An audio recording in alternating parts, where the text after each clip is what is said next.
રાધનપુરમાં લાંબા વિરામ બાદ મેઘમહેર જોવા મળતા ખેડૂતોમાં ખુશીની લહેર ફેલાઈ છે।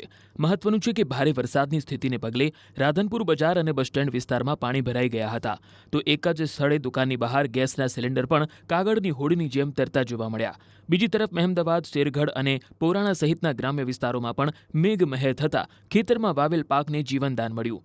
ઉલ્લેખનીય છે કે નવજીવન ચોકડીથી જનતા હોસ્પિટલ સુધી જવાના રસ્તા પર આવતું ગરનાળું પાણીથી છલોછલ થઈ જતા વાહન ચાલકો અને સ્થાનિકોએ હેરાનગતિ ભોગવવાનો વારો આવ્યો।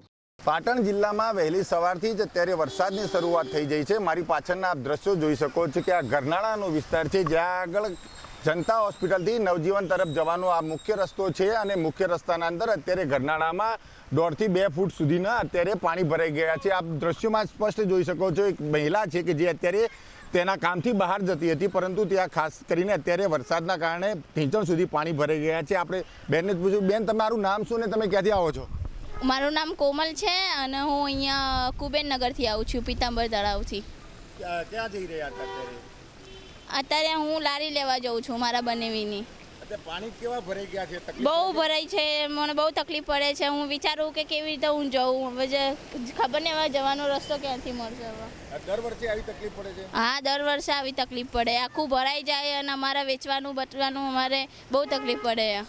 ચોક્કસથી તો સ્વાભાવિક રીતે જે લોકો રોજિંદા જીવન જીવતા હોય છે તેમને પણ અત્યારે તકલીફ પડી રહી છે। સ્થાનિક વ્યક્તિને આપણે પૂછીશું, શું નામ આપનું, અત્યારે કેવી તકલીફ પડી છે, કયો વિસ્તાર છે?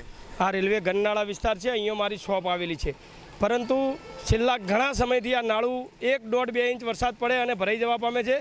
ખરેખર આ પાટણ નગરપાલિકાની નાકામયાબી ગણો કે ઘોર બેદરકારી ગણો। 1.5-2 ઇંચમાં જો આ પરિસ્થિતિ થતી હોય તો અહીંયા બાજુમાં જનતા હોસ્પિટલ આવેલી છે, આ બાજુ SP ઓફિસ કચેરી આવેલી છે, લોકોનો અવરજવરનો પાટણમાં પ્રવેશવાનો આ મુખ્ય માર્ગ છે। એટલે લોકો જ્યારે દવાખાને આવતા હોય ત્યારે આ રસ્તાથી જ પસાર થતા હોય છે, ત્યારે આ 1.5 ઇંચ વરસાદ પડવાથી સમગ્ર સાધનનો વ્યવહાર બંધ થઈ જાય છે।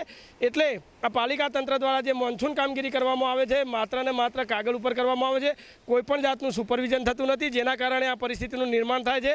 તો આ પાટણનું નગરપાલિકા નગરોળ તંત્ર સત્વરે જાગે અને જો વધારે વરસાદની આગાહી હોય, વધારે વરસાદ પડશે તો આ આજુબાજુ કોમ્પ્લેક્સો આવેલો છે, તેમાં પાણી ભરાઈ જવાની પણ સમસ્યાઓ રહેલી છે। તો આ નગરપાલિકા સત્વરે જાગી એના સમસ્યાનો તાત્કાલિક હલ કરે તેવી એક પાટણના વેપારી તરીકે અમારી માગણી છે। ચોક્કસથી જે રીતના વેપારીઓ પણ કહી રહ્યા છે અને તેમજ જે રોજિંદા જીવન માટે જતા લોકો છે તે પણ કહી રહ્યા છે કે અત્યારે માત્ર સામાન્ય વરસાદના અંદર જ પાટણના અંદર, પાટણ શહેર હોય, સાંતલપુર તાલુકો હોય કે રાધનપુરના અનેક વિસ્તારો એવા છે કે જ્યાં આગળ જળમગ્ન થઈ ગયા છે। હજુ તો આવનારા સમયના અંદર પાટણ જિલ્લાને રેડ એલર્ટમાં જાહેર કરવામાં આવ્યું છે। સાથે સાથે ન્યૂઝ 18 દ્વારા એક લોકોને જણાવવામાં આવે છે, વિનંતી કરવામાં આવે છે કે કામ વગર બહાર ના નીકળવું। વિદ્યાર્થીઓ હોય કે તેમજ મોટા લોકો હોય તેમને કામ વગર બહાર ના નીકળવા માટે અપીલ કરવામાં આવે છે, કારણ કે હજુ આવનારા સમયના અંદર ભારેથી અતિ ભારે વરસાદ આવે તેવી શક્યતા છે। જો અત્યારે માત્ર 1.5 થી 2 ઇંચ જેટલા વરસાદમાં જ આવી પરિસ્થિતિ છે, તો આવનારા સમયના અંદરમાં પણ આનાથી પણ વધારે દ્રશ્યો ભયાનક સામે આવી શકે છે। યશવંત પટેલ, ન્યૂઝ 18 ગુજરાતી, પાટણ।